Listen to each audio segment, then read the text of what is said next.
نظریہ ہے بدر کے اندر 1000 کا لشکر لے کے کافر آ گئے. ایک بندے کے پاس 3 قسم کا اسلحہ، تلوار بھی ہے، نیزہ بھی ہے، تیر بھی ہے، سارا کچھ ہے. اور ان کا اٹھنا بیٹھنا اور کھانا پینا اس قسم کا ہے کہ وہ ایک اونٹ ذبح کرتے، اس کا گوشت بناتے، معاذ اللہ شراب کباب ہوتی، اسے بھونتے اور کھاتے. یہ ان کا نظریہ. ادھر کیا ہے؟ 6 زرہیں 8 تلواریں، ایک سواری 3 سوار. رات کس طرح گزری کہ حضور نے ساری رات مصلی پہ گزار دی، ساری رات رو کے اللہ کو منایا. صبح میدان میں لوگ نکلے، ایک طرف تلواریں لڑ رہی تھی، نیزے لڑ رہے تھے، تیر لڑ رہے تھے، اور دوسری طرف نظریہ لڑ رہا تھا. یہ مسلمان ہیں جن کو رب کریم نے فرمایا وَلَقَدْ نَصَرَكُمُ اللَّهُ بِبَدْرٍ وَأَنْتُمْ أَذِلَّةٌ. تم تو کمزور تھے بدر میں، وہ تو رب نے تمہاری مدد کی. اب نظریہ جیت گیا اور تلواریں ہار گئیں، نظریہ جیت گیا اور نیزے ہار گئے، نظریہ جیت گیا اور جو تیر تھے وہ ہار گئے. دنیاوی طور پر جو چیزیں تھی وہ ہار گئیں. ہمیں نہ ہمارے صوفیاء نے نظریاتی بنایا، نظریاتی. میں کیا کروں؟ اب صوفیاء کے آستانوں پہ لوگوں نے ٹائم رکھا ہوا ہے کہ سویرے 9 بجے سے لے کر 10 بجے تک تعویذ تمہیں ملیں گے، اور سب سے پہلے آنے والے کو اللہ ماشاءاللہ وہ سجادہ نشین بتائے گا کہ تینوں کسے کچھ کیتا ہے. وہ آپ نے تو پکا کرنا تھا، آپ نے تو اللہ کی ذات پر بھروسہ پکا کرنا تھا، اور آپ ان کو کچا کر رہے ہیں. آپ دیکھیں نا، صوفی کی صرف یہ ڈیوٹی نہیں کہ وہ کو بندہ بے اولاد آیا ہے تو اس کو وہ دعا کرے اور وہ صاحب اولاد ہو جائے. یہ دیکھیں میں کیا کہہ رہا ہوں، ادھر دیکھو میری طرف. صوفی کی صرف یہ ڈیوٹی نہیں، یہ کام بھی وہ کرے گا کہ کوئی بندہ پریشان آیا تو دعا کرے تاکہ اس کے دل کو اللہ سکون دے دے. لیکن صوفی کی اصل ڈیوٹی کیا ہے؟ آپ صوفیاء کی کتابیں پڑھیں. اہل طریقت کی اصل ذمہ داری یہ نہیں ہے کہ بے اولاد آیا تو دعا کر کے صاحب اولاد کر دیں، اور کوئی بندہ کاروبار نہیں ہے تو انہوں نے تعویذ دیا تو 4 کارخانے بن گئے. بلکہ صوفی کی تو اصل ڈیوٹی یہ تھی کہ کوئی بے اولاد آیا نا اور بے چین آیا ہے تو اسے کہہ دیں کہ میاں اگر رب راضی ہے نا کہ تیرے گھر میں اولاد نہ ہو تو بھی رب کی رضا پہ راضی ہو جا. وہ اسے اطمینان قلبی دیں، اسے اللہ کی رضا پر جینے کا سلیقہ دیں.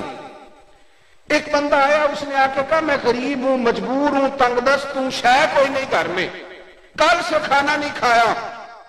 تو صوفی اسے یہ نہیں کہتا کہ یہ تعویذ لے جا اور دیکھ کیسے ذرا کاروبار چلتا ہے، بلکہ درویش تو اسے کہتا تجھے مبارک ہو، اگر تو ایک دن روٹی کھا کے ایک دن فاقہ کرتا ہے پھر تو مدینے والے محبوب کے طریقے پہ آ گیا ہے. تو پھر تو وہ اقبال کہتے ہیں وہی ہے تیرے زمانے کا امام برحق جو تجھے حاضر و موجود سے بیزار کرے اور موت کی شکل میں دکھلا کے تجھے جلوہ یار.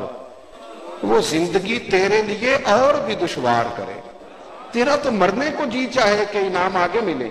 صوفیاء تو بندے کو نظریاتی بناتے، وہ تو ذہن دیتے ہیں کہ سارا کچھ اللہ کے حوالے کرنا ہے، بجائے اس کے کہ کمزوریاں آ جائیں، بجائے اس کے کہ اور زیادہ انسان مشقت کا شکار ہو جائے. صوفیاء تو شہاب الدین غوری تو سوئے ہوئے تھے آرام سے. شہاب الدین غوری کو جانتے ہو؟ چلو نہ ہی کر دو تاکہ میں تعارف کرا دوں. جانتے ہیں؟ دربار شریف دیکھا ان کا؟ انہوں نے کوئی سجادہ نشین ہی نہیں کورس ہوتا تو تسی بھی تک لیندے. یہ سوابا جاؤ نا، سوابا تو 3 کلومیٹر اندر جانا، وہاں حضرت شہاب الدین غوری کی قبر ہے. یاد رہ جائے گی بات. سوابا کا پتہ ہے؟ ایسے ایسے تو کرو، یا ایسے ایسے کرو. یہ پنڈی سے تھوڑا پیچھے نا سوابا آتا ہے.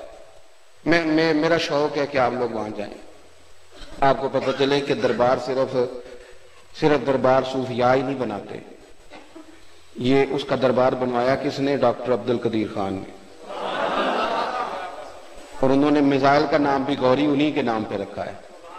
بنایا ایٹمی سائنسدان نے، بنایا ایک مجاہد کا دربار، لیکن دربار پہ لوہے مزار پہ پہلا جملہ یہ لکھا ہے کہ یہ اس شخص کا دربار ہے جو خواجہ معین الدین چشتی اجمیری کا منظور نظر ہے. خواجہ صاحب نے آ کے کہا خواب میں شہاب الدین غوری سے کہ آ کے ہندوستان پہ حملہ کر، اللہ تیری مدد کرے گا. وہ لوگ اسباق پڑھا رہے ہیں جہاد کے، لوگوں کو کہہ رہے ہیں اللہ مددگار ہے نکلو۔ تو میرے عزیزوں صوفیاء سبق دیتے ہیں، صوفیاء۔ لیکن ایک شعر بڑا، میں تو رو پڑا جب میں پہلی دفعہ گیا، پھر تو کئی دفعہ گیا۔ شہاب الدین غوری کی قبر پہ جو ایک شعر لکھا ہے نا، وہ بڑا تلخ ہے، اور وہ ہمارا المیہ ہے، چونکہ ہم زندوں کی قدر کرنے والا مزاج نہیں رکھتے، زندوں میں ہمیں کمزوریاں نظر آنے لگ جاتی ہیں، خامیاں، اور ہمارے دور میں تو خوبی صرف اس بندے میں ہے جو ہماری بات مانے، جو نہ مانے۔ میں اپنے بارے میں دوستوں سے کئی دفعہ کہتا ہوں، میں کہتا ہوں جس کو ٹائم دے دوں اس کے لیے درویش ہوں، اور جس کو نہ دوں اس کے لیے متکبر ہوں۔ اللہ معاف کرو، اتنی سی بات ہے، جتنی بات آپ مانتے جائیں اتنے آپ ٹھیک ہیں، جہاں آپ اڑ جائیں وہاں آپ یا کوئی سی مجبوری کا اظہار کریں تو پھر آپ ٹھیک، یہ ہمارا مزاج ہے، اس طرح کا رویہ ہو جاتا ہے۔ شہاب الدین غوری کی قبر پہ کیا لکھا ہے؟ اللہ اکبر، ان کے لوح مزار پہ لکھا ہے، اپنے بھی جس کو بھول گئے تھوڑی دیر میں، اوئے ہوئے، اپنے بھی جس کو بھول گئے تھوڑی دیر میں، وہ مرد درویش دفن ہے اس مٹی کے ڈھیر میں۔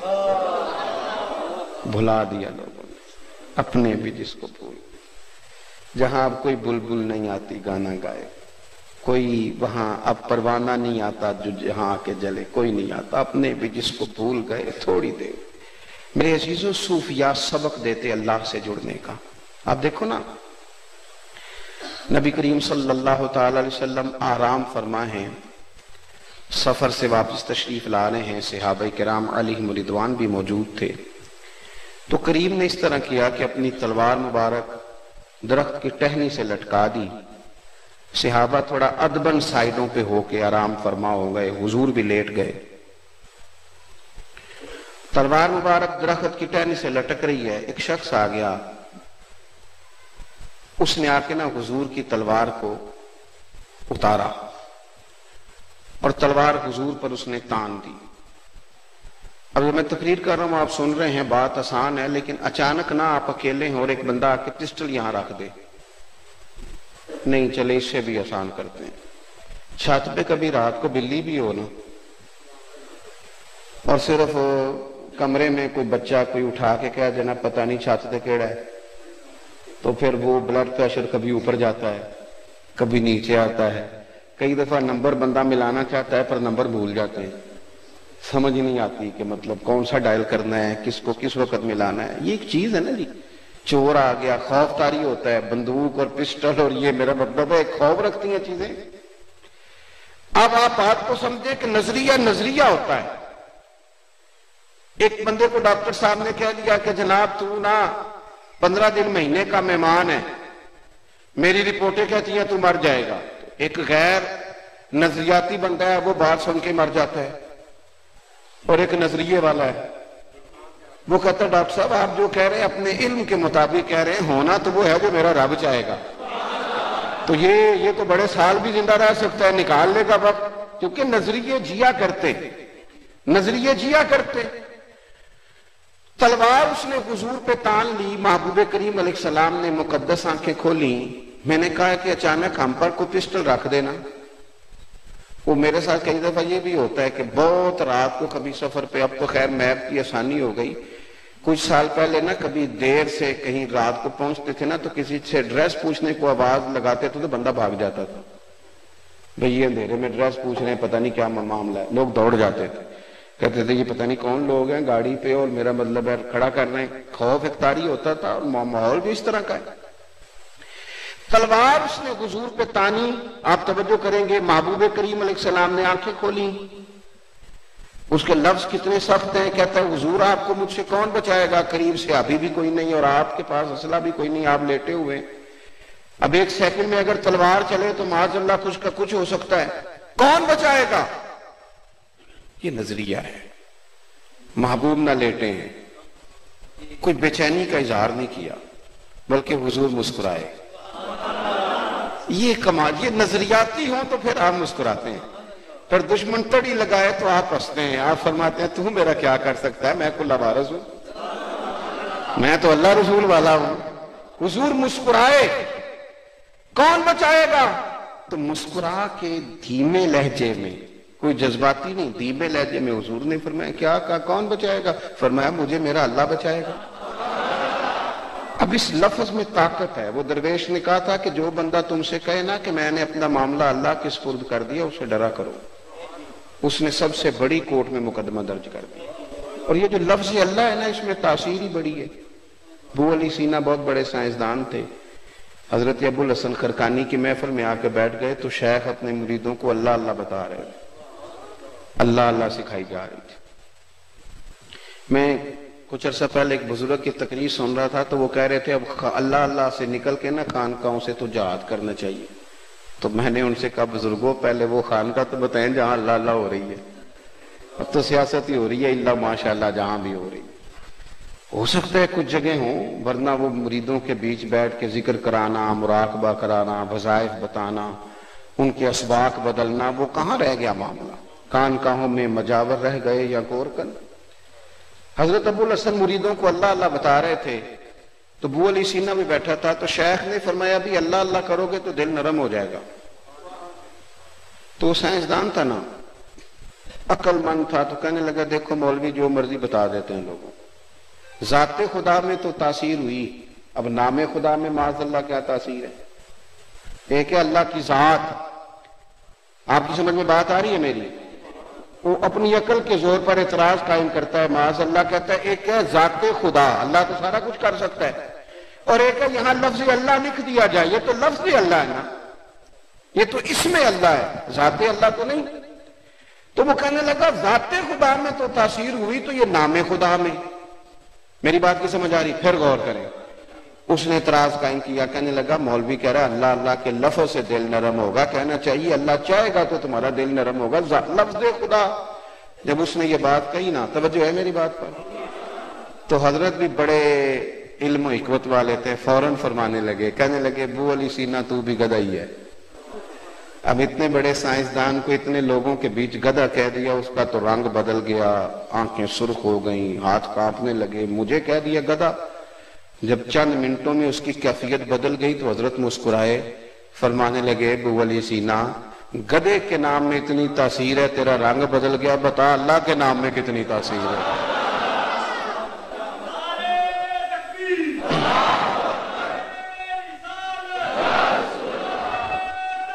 آپ سنیں گے عزیز بھائی، نبی کریم علیہ السلام نے نا جب اس سے کہا نا کہ مجھے میرا اللہ بچائے گا، تو بڑی تاثیر ہے اس لفظ میں، اللہ بچائے گا۔ بس سرکار کے زبان نور سے جملے نکلے تو اس بندے کا وجود کانپا، تلوار ہاتھوں سے گری، حضور نے اٹھا لی، فرمایا لے بھائی مجھے تو اللہ نے بچا لیا ہے، اب تو بتا نا تجھے کون بچائے گا؟ تو دیکھیں اس نے کیا کہا، کہنے لگا اے محبوب کریم علیہ السلام میں نے سنا ہے آپ بڑے ہی معاف کرنے والے ہیں، آپ بڑا ہی درگزر فرماتے ہیں۔ حضور نے یہ نہیں فرمایا کہ تو پہلے بڑی ڈینگیں مارتا تھا، بڑی باتیں کرتا تھا، اب کہتا ہے معاف کر دوں۔ کیا کہا تو نے؟ یا رسول اللہ آپ بڑے معاف کرنے والے ہیں۔ تو محبوب نے فرمایا ٹھیک ہو گیا، جا پر میں نے معاف کیا۔ تو نظریاتی بنے، چیزوں کو نہ اللہ رسول کے سپرد کریں۔ یہ جو ہم دیکھیں، ایک تو دنیا میں اسباب اختیار ضرور کریں پر بھروسہ اسباب پہ نہیں، بھروسہ مسبب الاسباب پہ۔ دوسری بات یہ کہ ہمارے صوفیاء نا جنگلوں میں بھی وقت گزار لیتے تھے۔ پرانے جتنے آستانے آپ کو ملیں گے نا، جتنے، ان کے ابھی تک روڈ پکے نہیں ہوئے، صدیاں گزر گئی۔ کیسے گئے وہاں لوگ؟ سوشل میڈیا پہ دیکھ کے گئے بزرگوں کو، ان کی تصویریں میرے خیال ہے بہت بڑی بڑی لگی ہوں گی پوسٹروں پہ اور کھمبوں پہ لٹکی ہوں گی، یہ دیکھ کے چلے گئے وہ لوگ۔ ان کی اللہ نے کشش رکھی تھی دلوں میں، انہوں نے کوئی بڑے بڑے محلات نہیں بنائے۔ وہ تو بعد میں پھر شہزادگان کا خیال آیا کہ ابا جی پتہ نہیں یہاں کیوں رہتے تھے، ہمیں تو کہیں اور کوٹھی بنانی چاہیے، وہ پھر کہیں دور نکل گئے۔ ورنہ صوفیاء وہیں بیٹھ کے جب ان کے مرید دیکھتے تھے نا کہ ہمارا شیخ یہاں کچے مکان میں رہتا ہے، سادے کلی میں وقت گزارتا ہے، تو پھر وہ بھی وہاں بیٹھ کے اللہ اللہ کرتے۔ اب آپ میں بڑے درد سے کہتا ہوں، اب آستانوں پہ سلوٹ تو رہ گیا ہے، کوئی دربار پہ سلام کرنے تو آتا ہے، لیکن وہاں جس ترتیب سے لوگ ہر وقت بیٹھ کے رب رب کرتے تھے وہ چیز نہیں رہی. کیوں؟ اس لیے کہ جنہوں نے میر مجلس بننا تھا وہی موجود نہیں رہے. عزیز دوست، ہمارے بزرگوں نے نا سبق پڑھایا لوگوں کو کہ یہاں تم بے شک سادہ لباس بھی پہن لو، اون کے کپڑے بھی پہن لو، یہاں تم بڑے سادے بھی وقت گزار لو، تمہارے لیے تمہارے رب نے جنت میں بڑی نعمتیں تیار کی. چونکہ پتا تھا کہ آگے بڑا کچھ ہے، نظریہ تھا، تو پھر یہاں لمبے چوڑے مکان بنانا چکروں میں. دیکھیں نا حضرت عمر فاروق 24 لاکھ مربع میل پہ بندہ کرے نا حکومت تو کوئی نہ کوئی پلاٹ اس کا اپنا بھی نکل ہی آتا ہے. 24 لاکھ مربع میل پہ حکومت کرے نا تو میں یہاں تو بڑے بڑے اعزازی پلاٹ بھی لوگوں کو مل جاتے ہیں. کہتے ہیں یہ صحافی کالونی، یہ وابڈا کالونی ہے کہ نہیں، یہ جناب فلانے لوگ جو فلان جگہ پہ امپلائر ہے ان کے لیے فلانے کے لیے بنتے ہیں کہ نہیں بنتے، یہ فلانوں کے لیے پلاٹ نکل ہی آتے ہیں نا میرے بھائی. آپ کے ہاں جو آدمی ریٹائر ہو جاتا ہے نا وزیر اعظم، وہ 20 دن 40 دن بھی رہے تو اس کو بھی ساری زندگی تنخواہ ملتی ہے، سہولتیں ملتی ہیں، قانون بن گئے. تو 24 لاکھ مربع میل کا حکمران کوئی نہ کوئی پلاٹ تو نکل ہی سکتا تھا، لیکن پلاٹ تو نہیں نکلا حضرت عمر کا، قرضہ ضرور نکلا. اور پتر کو بلا کے 80 دینار کا قرضہ ہے. میرے قریبیوں سے بات کرنا، اگر ان سے ہو سکا تو ٹھیک، ورنہ عثمان غنی سے بات کر لینا، مولا علی سے کر لینا، میرے دوستوں سے کر لینا. لیکن پتہ ہے حضرت عمر نے پلاٹ کیوں نہیں بنایا؟ کیونکہ ان کا نظریہ تھا. نظریہ کیا تھا؟ حضور معراج سے واپس آئے تو فرمایا عمر میں جنت میں تیرا مکان دیکھ آیا ہوں. ان کو پتہ تھا نا میرا تیار ہے. آپ نے کبھی دیکھا ہے کہ بندہ سعودی عرب رہے 35 سال بھی تو وہاں وہ مکان بنائے؟ نہیں، وہ کہتا میرا پاکستان میں بنے گا مکان. حضرت عمر کو پتہ تھا میرا بنا ہوا ہے، اور حضور نے فرمایا عمر تیرا محل اتنا شاندار تھا، دروازے پہ حور بھی بیٹھی تھی، میرا دل کرتا تھا جا کے اندر سے دیکھوں.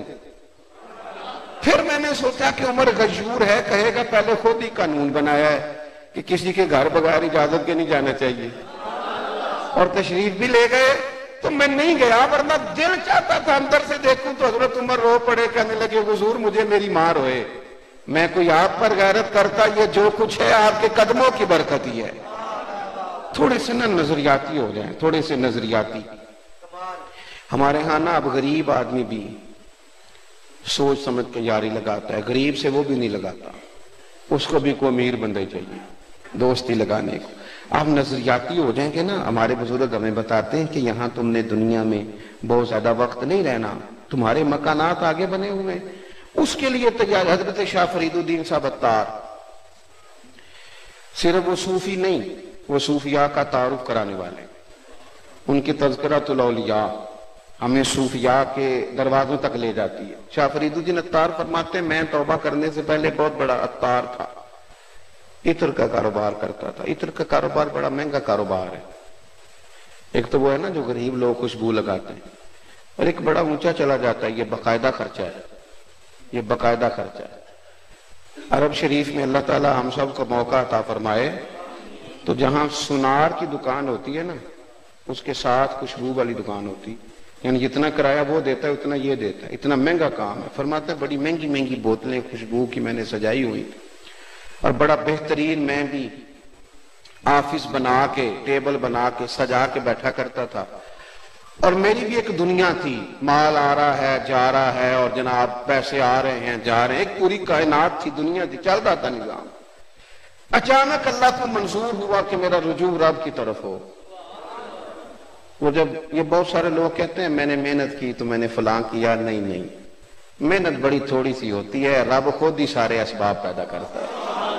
میری طرح کے بہت سارے لوگ ہیں وہ کہانیاں سنائیں کہ ہم نے محنت کی تو ان کی اپنی مرضی ہے، ورنہ یہ تو ان کا کرم ہے کہ روک ان کا ادھر ہے. کرم سے زیادہ کچھ نہیں. محنتوں سے کام چلتا تو بڑے بڑے محنت کرنے والے لوگ، یہ تو خدا کا فضل ہے، وہ انتخاب کر لیتا ہے. اور کسی وقت یہ انتخاب بطور آزمائش بھی ہوتا ہے کہ اس بندے کو کچھ عزت دے دی، اب یہ کہاں کھڑا ہوتا ہے، کیا بولتا ہے، کیا سوچتا ہے. دوستو حضرت شاہ فرید الدین فرماتے ہیں اللہ کا ارادہ کرم ہوا کہ میرا رجوع رب کی طرف ہو تو ایک بزرگ آ گئے سودا خریدنے. سودا لینے کے لیے بازار گئے ہم. اور ہاتھ اس کے بکے جس کے خریدار گئے ہو. وہ سودا لینے کے لیے آ گئے, انہوں نے نا 2 4 5 بوتلیں دیکھی خوشبو کی. تو میں ایک اچھا سیل مین تھا, بزنس مین تھا. میں نے کہا بابا جی کو خاص چیز چاہیے. میں نے کہا بابا کو خاص چیز چاہیے؟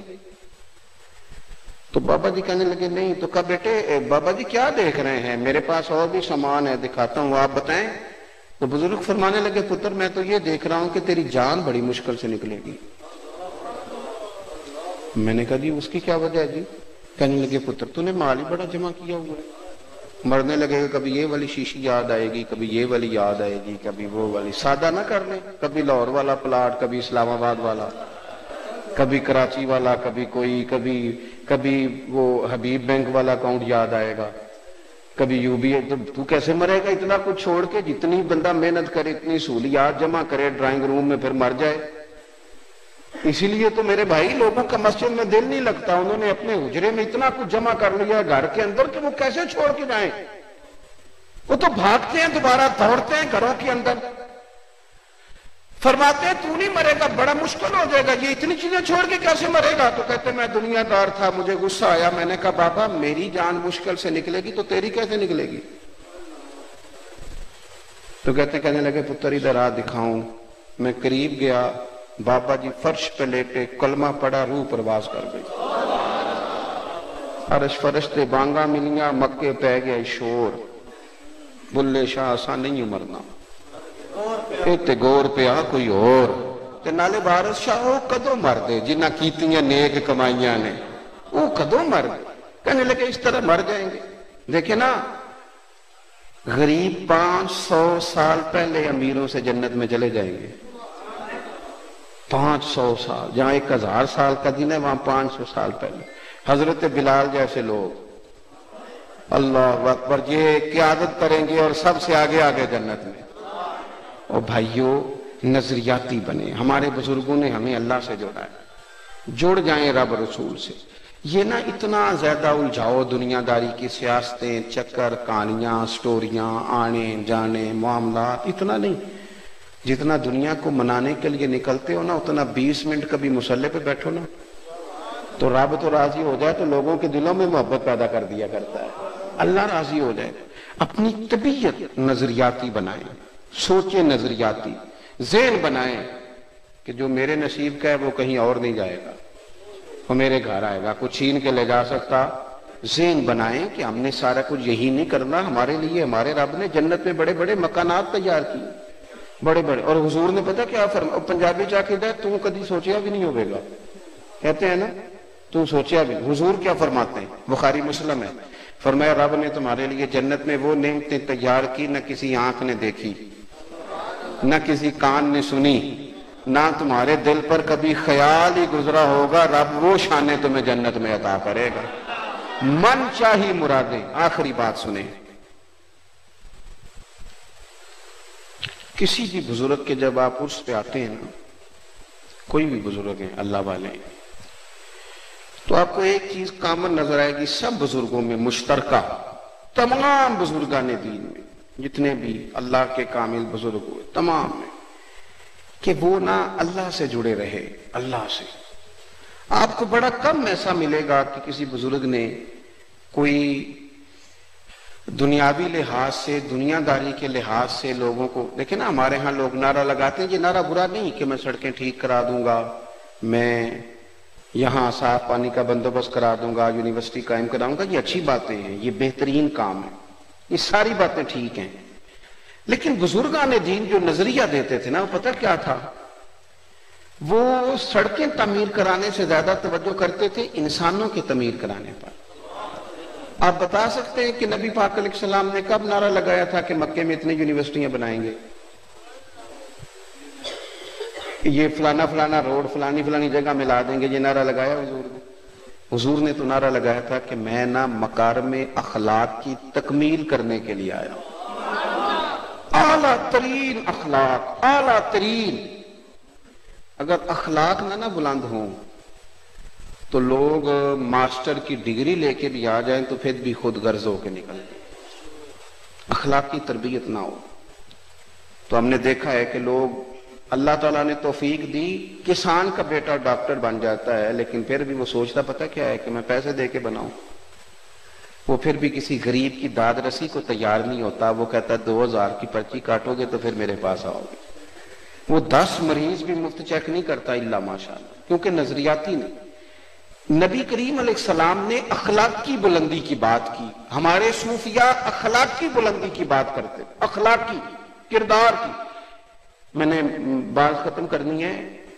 ان کا نا ایک ذوق تھا، وہ رب کے بندے سمجھ کے لوگوں سے پیار کرتے، اور ان کا بڑا دل کرتا کہ یہ بندہ اللہ والا. حضرت بایزید بستامی کسی کافر کو دیکھتے نا، نوجوان کو، تو رو پڑتے. لوگ کہتے حضور کیوں روئے؟ فرمایا میرا دل کرتا ہے یہ کلمہ پڑھ جائے. کہتے یا اللہ اسے توفیق دے دے، اتنا سونا بنا کے دوزخ میں ڈالے، اسے توفیق دے دے یہ مسلمان ہو جائے. لوگوں کی اخلاق کی، تاکہ وہ لوگ نہ بچ جائیں جہنم سے. نبی پاک صلی اللہ علیہ وسلم نے فرمایا میری اور تمہاری مثال اس طرح ہے جس طرح ایک شخص نے آگ جلائی تھی تو پتنگے اس میں گرتے تھے، تو وہ ان کو روکتا تھا کہ نہ جاؤ گر جاؤ گے. فرمایا میں بھی تمہیں روکتا ہوں کہ یہ کام نہ کرو، جہنم میں چلے جاؤ. اخلاق کی بلندی ہمارے صوفیاء کا مین کام تھا. وہ لوگوں کی کردار بلند کرنا چاہتے تھے. ان کی صوفیاء، جب آپ لفظ بولتے ہیں نا صوفیاء، تو معنی ہوتا ہے میٹھا بولنے والے، معاف کرنے والے، پیار کرنے والے.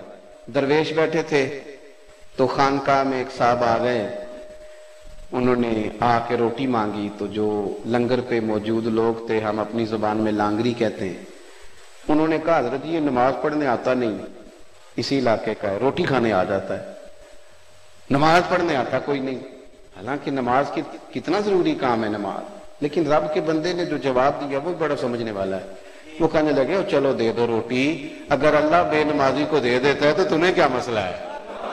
اگر رب بے نمازی کو روٹی دیتا ہے تو چلو تم بھی. اور بزرگوں کی زبان سے یہ لفظ نکلے تو روٹی کھانے اور مانگنے والا رو پڑا، کہنے لگا حضور معاف کر دے، آج کے بعد روٹی کھانے نہیں آؤں گا، میں خانقاہ پہ نماز پڑھنے بھی آیا کروں گا. آپ کی اخلاقی بلندیاں جب عروج پہ ہوں گی تو پھر نا ہمیں پیروں کی کرامت نہیں سنانی پڑے گی. پیروں کی کرامت نہیں سنانی پڑے گی گھر جا کے. اگر آپ کا رویہ ٹھیک ہوگا نا بیوی کے ساتھ، بچوں کے ساتھ، بھائیوں کے ساتھ، تو انشاءاللہ تعالیٰ آپ کے پڑوسی کی اماں بھی کہے گی پتر انہوں بھی اوتھے لے جائے، انہوں بھی مرید کرا لیا. لیکن اگر آپ گھر جا کے بیوی کو گالی دیں، معاذ اللہ بری بات کریں، تو وہ فوراً کہے گی دسے تینوں پیرا اے سبق پڑھنا ہے استاداں کو. تو آپ کا عمل ہی تبلیغ ہے، وہ آپ مثبت کرا لیں اپنے مشائخ کے حق میں یا منفی کرا لیں. اخلاقی بلندی ہی بنیادی کام ہے. اللہ کے حضور دعا ہے مالک اس آستانے کو آباد فرمائے. سنیں جی سنیں، محفل جاری ہے. میں نے آتے ہی کہا تھا کہ جو بندہ بھی اللہ رسول کی بات کرے وہ قیمتی ہوتا ہے، نظریاتی ہونا چاہیے. اب ہمیں ان چیزوں سے نکلنا چاہیے. دین کی بات سنیں، جو بھی صحیح العقیدہ بندہ بات کر رہا